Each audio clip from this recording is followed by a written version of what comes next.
नमस्कार। धूमिल पांडुलिपि में आप सबका स्वागत है।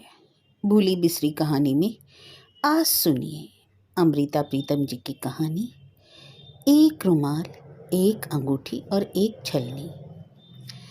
अमृता प्रीतम जी की अन्य कहानियाँ और उपन्यास आपको हमारी प्लेलिस्ट से मिल जाएगा। लिंक आपको आई बटन में मिल जाएगा। इसी तरह की कहानी और उपन्यास सुनने के लिए आप हमारे चैनल को लाइक, शेयर और सब्सक्राइब करना ना भूलिएगा। इसी के साथ ही साथ अगर आप भूत की कहानी या सस्पेंस स्टोरी सुनना पसंद करते हैं तो उन कहानियों का लिंक भी प्लेलिस्ट आपको आई बटन में मिल जाएगी। आप वहां जाकर के चेक कर सकते हैं। तो शुरू करते हैं कहानी एक रुमाल, एक अंगूठी, एक छलनी। लेखिका अमृता प्रीतम।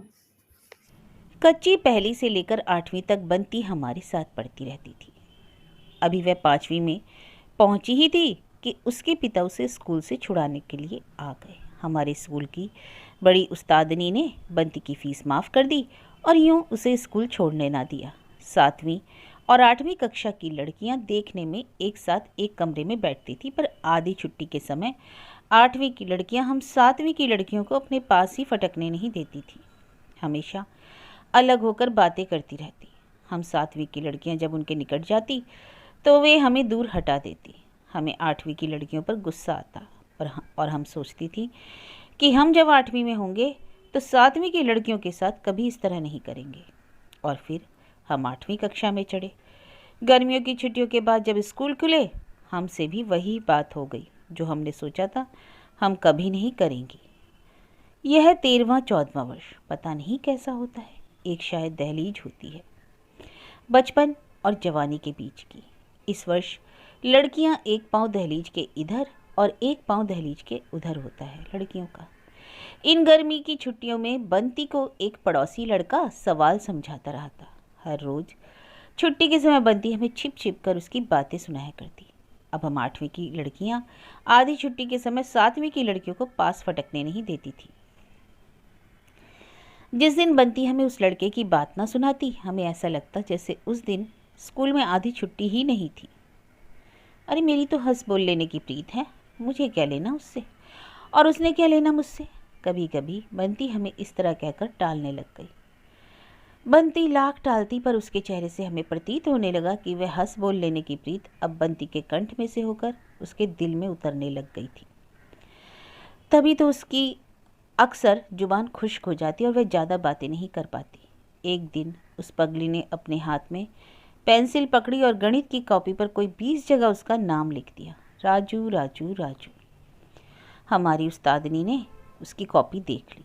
कक्षा में तो उसे कुछ ना कहा, पर जब आधी छुट्टी हुई तो उसे अपने कमरे में बुलाया और कमरे का दरवाज़ा बंद कर लिया। बंती की मानो शामत आई हुई थी, पर हम तो बंती की सहेलियां थी। हम सबके चेहरे उतरे हुए थे। काफ़ी समय के बाद जब बंती बाहर आई तो रो रो कर उसकी आंखें लाल हो चुकी थी। कॉपी पर जहाँ जहाँ राजू का नाम लिखा था उस्तादनी ने रबड़ से उसे मिटा दिया था। 8वीं कक्षा जब एक नाव की तरह वार्षिक परीक्षा के किनारे लग गई तो सभी लड़कियां यात्रियों की तरह एक दूसरे से अलग हो गई। हमारा यह स्कूल तो 8वीं कक्षा तक ही था। बहुत सी लड़कियां अलग अलग स्कूलों में दाखिल हो गई। बंती सिलाई के स्कूल में चली गई और 2 साल बाद मुझे बंती के विवाह का कार्ड मिला। और लड़कियों को भी गया होगा। मैंने जल्दी से कार्ड पर लड़के का नाम पढ़ा। लिखा हुआ था करमचंद। कार्ड पर राजू की बजाय यद्यपि करमचंद लिखा हुआ था तो भी विवाह का तो कार्ड था और हर एक विवाह को बधाई लेने का हक होता है। मैं भी बंती के विवाह पर गई उसे बधाई देने के लिए। बंती के हाथों में मेहंदी, बंती के बाहों में कलीरे। मैंने बंती को बधाई दी। मैं बंती से उस हंस बोल लेने की प्रीत के बारे में कोई बात नहीं करना चाहती थी, पर कुछ देर बाद वही मुझे एक तरफ ले गई और बोली, मेरी एक चीज़ संभाल कर रख लोगी क्या? एक रुमाल। मुझे यह पूछने की ज़रूरत नहीं की थी कि रुमाल किसका है। रुमाल राजू का ही हो सकता था। इसमें ऐसी कौन सी बात है? रुमाल तुम अपनी और चीज़ों के साथ कहीं रख लो ना। पर उसमें एक कोने में उसका नाम लिखा हुआ है। किसी को क्या पता वह किसका नाम है? सिर्फ राज लिखा होता। कोई देखता पूछता तो मैं कह देती मेरी सहेली का नाम है, पर राजू लिखा हुआ है। राजू तो लड़कियों का नाम नहीं होता।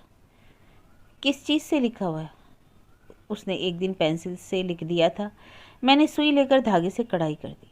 तो धागा उधेड़ डालो। उधेड़ डालूं? यह तो मुझे ख्याल ही नहीं आया। बंती ने एक लंबी सांस भरी, कहने लगी, तुम्हें याद है एक दिन हमारी उस्तादिनी ने रबड़ लेकर मेरी कॉपी में उसका नाम ही मिटा डाला था। आज मैं उसी तरह से उसका नाम उधेड़ देती हूँ। मेरा मन भर आया। बंती ने मेरे सामने ट्रंक में से उस रेशमी रुमाल को निकाला और सुई लेकर उस पर कड़ा राजू का नाम उधेड़ने में लग गई। बंती ने ही तो उसका नाम काढ़ा था। बंती ही की कॉपी, उस पर से उसकी उस्तादिनी ने राजू का नाम मिटा डाला था। विवाह के कार्ड पर समाज ने राजू का नाम ना लिखने दिया और आज वही बंती मेहंदी लगे हाथों से रुमाल पर से उसका नाम उधेड़ रही थी। चलो छोड़ो अब इन बातों को। तुम खुद तो कहा करती थी ना, यह हंस बोल लेने की प्रीत है। सोचा तो यही था, पर यह हंस बोल लेने का प्यार मेरी हड्डियों में समा गया, लहू में रच गया। कहते कहते बंती की आंखें भर आई। सुना है तुम्हारे ससुराल वाले बहुत अमीर हैं। अच्छे कर्मों वाली हो तुम। उसका नाम भी तो है, करमचंद। इतनी देर बाद मैंने बात को मोड़ा। नामों से भी तो कर्म बनते हैं। बंती ने सिर्फ इतना ही कहा। कभी चिट्ठी लिखा करोगी या शाहिनी बनकर हम सबको भूल जाओगी?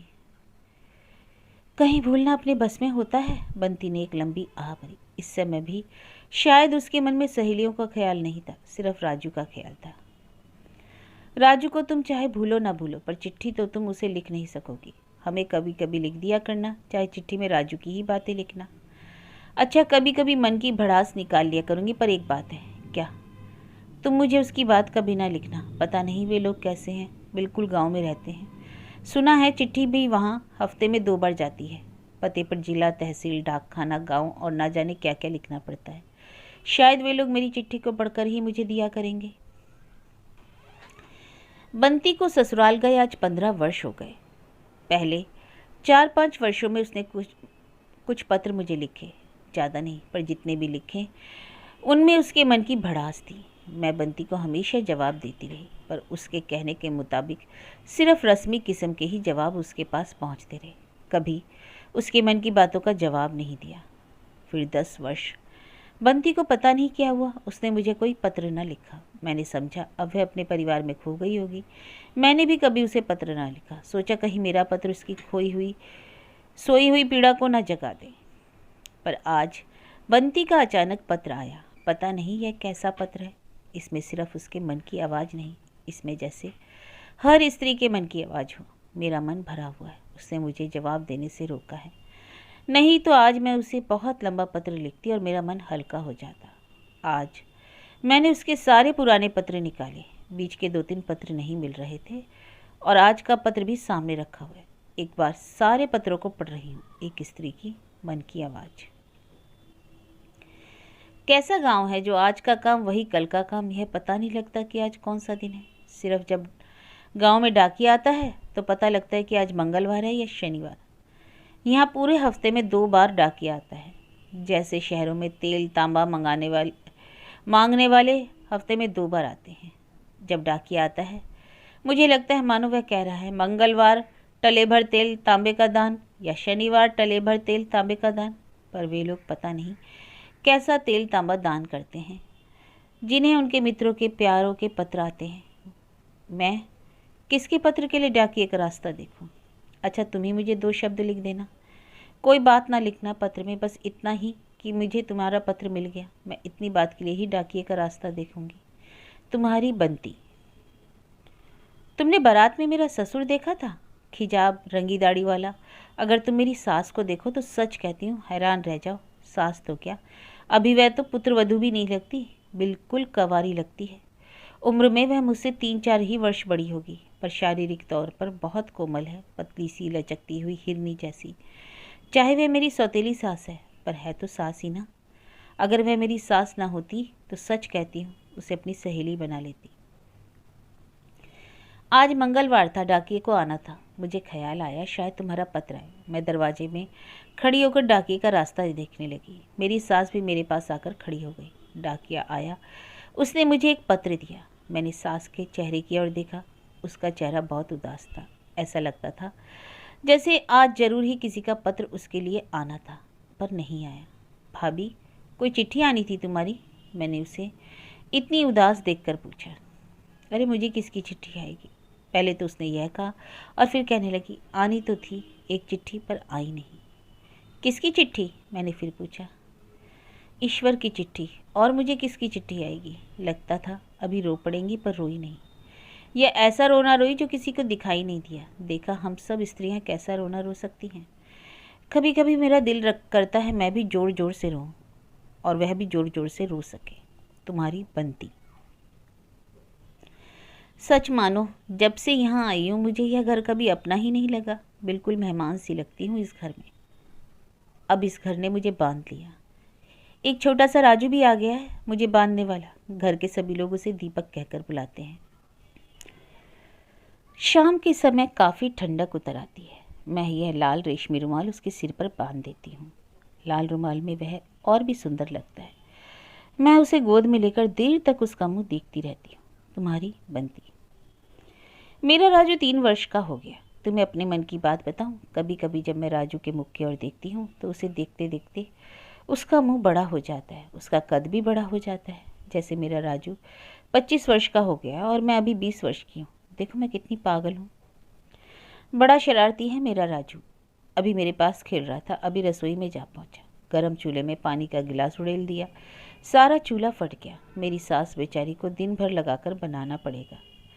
हाँ, तुम्हें एक बात बताऊं, मेरी सास चूल्हा क्या बनाती है, जैसे कोई बुत तराशती है। तुमने कहीं ऐसा बांका चूल्हा नहीं देखा होगा।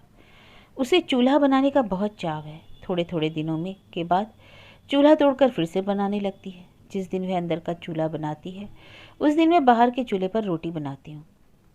वैसे जहाँ तक बन पड़ता है वह खाना पकाने का सारा काम स्वयं ही करती है।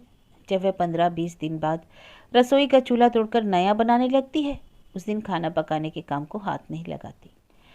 चूल्हा बनाने का तो उसे कोई खपत है।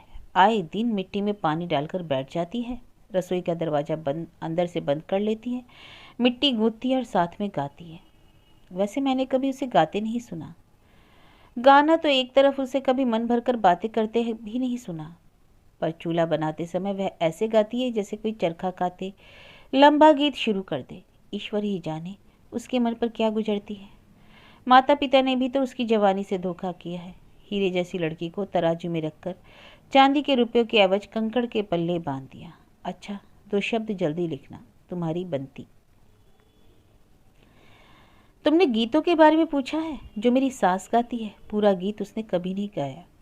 जब कभी एक टप्पा गाती है तो घंटा भर वही गाती रहती है। आज भी उसने पुराने चूल्हे को तोड़कर नया बनाना शुरू किया। रसोई का दरवाज़ा अंदर से बंद है। उसकी आवाज़ आ रही है और मैं तुम्हें पत्र लिखने लग गई हूँ। मैं बाहर आंगन में बैठी हुई हूँ। उसने कोई और टप्पा शुरू किया तो मैं तुम्हें लिखूंगी। दिन ढल चला है। वही टप्पा वह सारे दिन गाती रही। आज उसकी आवाज़ भी रूंधी हुई है। कितनी देर तो उसकी आवाज़ निकली ही नहीं। रुक रुक कर आवाज़ें आई। अगर नौकरी पर चले हो तो हमें जेब में डाल लो, जहाँ रात पड़े हमें निकाल कर कलेजे से लगा लेना। हाँ, मुझे उसका एक गीत याद आया। वह उसने आज तो गाया नहीं पर पहले बहुत गाया करती थी। वह गाना गाती जा रही है। रसोई का दरवाज़ा अभी भी बंद है। बंद दरवाजे से भी जैसे गुजरकर मेरा मन उसके मन में समा गया है उसका गाना सुनकर। इन गीतों में भला कौन सा गीत है जो उसके मन का नहीं और मेरे मन का नहीं। तुम्हारी बंती। एक बात मैं तुम्हें लिखना भूल गई थी। मेरी सास को कई दिनों से रोज़ थोड़ा थोड़ा बुखार हो जाता है। लाख मिन्नतें करो वह एक पल के लिए भी आराम नहीं करती। भाभी, इस तरह तो डाकिया सचमुच ही एक दिन ईश्वर की चिट्ठी ले आएगा। तुम खुद ही अपनी जान की दुश्मन बनी हो। एक दिन मैंने उससे कहा, पता है क्या कहने लगी? तुम्हारा मुंह मीठा करूं, अगर सचमुच ही कोई डाकिया उसकी चिट्ठी ले आए। सच कहती हूँ, उसका दुख देखकर तो मेरे मन का भी दुख मामूली बन जाता है। ये इतने वर्ष और बीत गए। मैंने जानबूझकर ही तुम्हें कोई पत्र नहीं लिखा। वैसे तुम्हारे नए शहर का पता मैंने ढूंढ लिया था। पता है, जब कभी मैं तुम्हें पत्र लिखने की सोचती थी तो मुझे लगता था अगर मैंने तुम्हें पत्र लिखा तो पता नहीं कौन सी यादें मुझे चारों ओर से घेर लेंगी। तब तो मैं कई दिन होश ना संभाल सकूंगी। मेरे हाथों से चीज़ें गिरने लगेंगी और तरकारियां जलने लगेंगी। अब तो सारा घर मुझे ही संभालना पड़ता है। इतने वर्ष मेरी सास रस्सी की तरह बल खाती रही, चारपाई पर लेटी हुई जैसे उसी में खो जाती थी। उसका रंग कपास जैसा सफ़ेद हो गया था। तुम्हें याद है ना, एक बार मैंने तुम्हें लिखा था कि मेरी सास मिट्टी का चूल्हा क्या बनाती है, मानो कोई बुत तराशती हो। आए दिन पुराना चूल्हा तोड़कर नया चूल्हा बनाने का उसका खब्त बीमारी में भी नहीं गया। मैं उसे ज़्यादा रोकती नहीं थी। जिस दिन वह मिट्टी गूंथती थी उस दिन उसमें पता नहीं कहाँ से जान आ जाती। लगभग 15 दिन की बात है, उसे खून की उल्टी आई। तब ना तो हमें उसके जीने की आशा थी, ना स्वयं उसे ही। दिन के समय जब मेरा देवर हकीम को बुलाने गया, मेरे ससुर का स्वर्गवास हो चुका है, तो मेरी सास ने मुझे अपने पास बुलाया। बोली, मेरा कहना मानोगी? बताओ भाभी, जो कुछ भी हो। मेरा मन छलक रहा था। मैं उसकी चारपाई से सिर टेक कर रोने लग गई। पगली कहीं की, रोती क्यों है? मैं तो एक एक मिनट करके राह देख रही हूँ कि कब यह प्राणों का पिंजरा टूटे और कब मेरी रूह आज़ाद हो। बताओ भाभी, क्या कहती हो? पागल हो गई हो? सांस तुम्हारे ख़त्म हो रहे हैं, मुझे पता है, तभी तो कह रही हूँ। आखिरी बार, बस एक बार, वरना अभी वह सड़ियल हकीम आ जाएगा। भाभी, तुमने दुनिया के सारे मोह तोड़ डाले। दुनिया से तुम्हारा मोह कभी हुआ ही नहीं। ना तुम्हें रुपये से प्यार है, ना तुम्हें अपनी जान की परवाह। फिर तुम्हें इस चूल्हे से ऐसा मोह क्यों? चूल्हे के नीचे मैंने कुछ दबाया हुआ है। मौत के बिस्तर पर पड़ी मेरी सांस हंसी और कहने लगी, तुम यह ना समझना कि मैंने मोहरों की हंडी दबाई है। भाभी, तुम्हारा दिल मुझसे छिपा नहीं। जिस घर में तुम्हारा मन भर गया उस घर में तुम मोहरे क्यों दबाओगे? और मुझे भी मोहरों से कोई मोह नहीं, पता है मुझे। तभी तो मैं तुम्हारे जो मन में है निसंकोच कह दो भाभी, मैं तुम्हारी पुत्रवधू हूँ, बेटी भी हूँ, सहेली भी तो हूँ। भाभी आंखों से रोई मगर होठों से कहने लगी, कभी कभी मैं तुम्हें कहा करती थी ना कि आओ तुम्हें दाने भून दूँ। मैं बहुत बड़ी भटियारिन हूँ। हाँ भाभी, मुझे याद है, पर मुझे ख्याल था कि तुम यूं ही मजाक किया करती थी। तुम भला भटियारिन कैसे हुई? नहीं बनती, मैं बहुत, सचमुच बहुत बड़ी भटियारिन हूँ, किसी भट्टी वाले की भटियारिन। तुम अभी वह चूल्हा उखाड़ोगी तो नीचे की ईंटें भी उखाड़ देना, कच्ची मिट्टी से ही लिपी हुई हैं। नीचे क्या है? छलनी, मेरे भटियारे की निशानी, और साथ में एक अंगूठी भी, वह भी उसी की निशानी। और भाभी ने अपने उखड़ रहे सांसों में मुझे बताया कि उन्हें अपने गांव के एक लड़के से प्यार था। नाम था उसका मोती। माता पिता को नकली ही मोती पसंद आया। उन्होंने बेटी को कौड़ियों के मूल बेच दिया। विवाह को कुछ ही महीने हुए थे कि उदास मोती ने भटियार बनकर उसके ससुराल के गांव में भट्टी शुरू कर दी।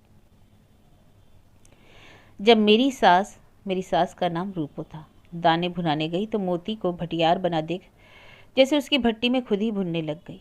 मोती ने जो कदम उठाया था उससे भला उसका क्या बनता संवरता, और रूपी का भी क्या संवरता। एक दिन रूपी उसके पांव पर गिरकर रोई।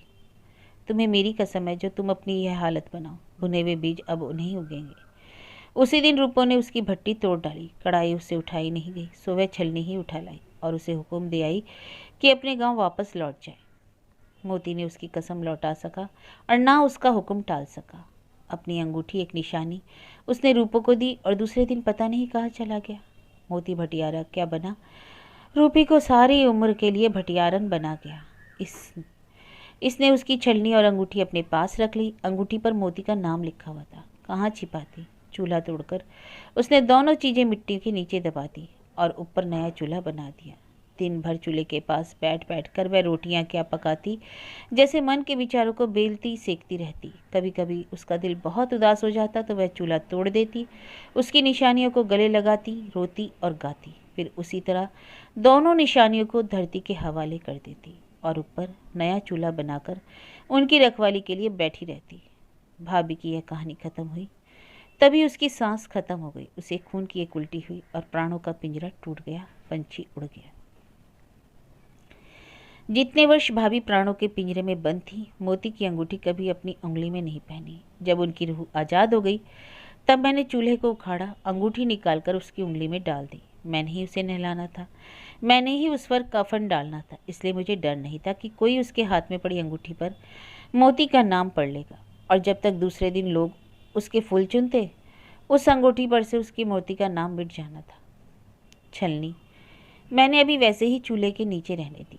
अगले महीने मेरी माँ हरिद्वार जा रही है और मैंने अपने पति को मना लिया है कि मैं 4 दिन माँ के साथ जाऊंगी, वहाँ भाभी के फूलों को बहा दूंगी। आगे तो तुम समझ ही गई होंगी किस प्रकार ट्रक में छलनी रखकर ले जाऊंगी और उसके फूल छलनी में डालकर लहरों में बहा दूंगी। ओ मेरी सहेली, मेरी अपनी सहेली, आज तुम्हें ना लिखे तो किसको लिखूं? मैंने भी अपनी यादों को आज ढूंढ ढूंढ कर देखा है। एक सुर्ख रुमाल उसके नीचे संभाल कर रखा हुआ है, चाहे कोई बंती हो, चाहे कोई रूप हो, चाहे कोई और। किसने अपने मन की तह में कोई रुमाल या कोई अंगूठी नहीं दबाई होती। हम अभागिनें जो किसी से प्यार करती हैं, जन्म से भटियारिनें हो जाती हैं, दिल की भट्टी पर अपनी सांसों को दानों की तरह भूनती हैं और यादों की छलनी में वर्षों रेत छानती रहती हैं। तुम्हारी बनती। एक भटियारिन।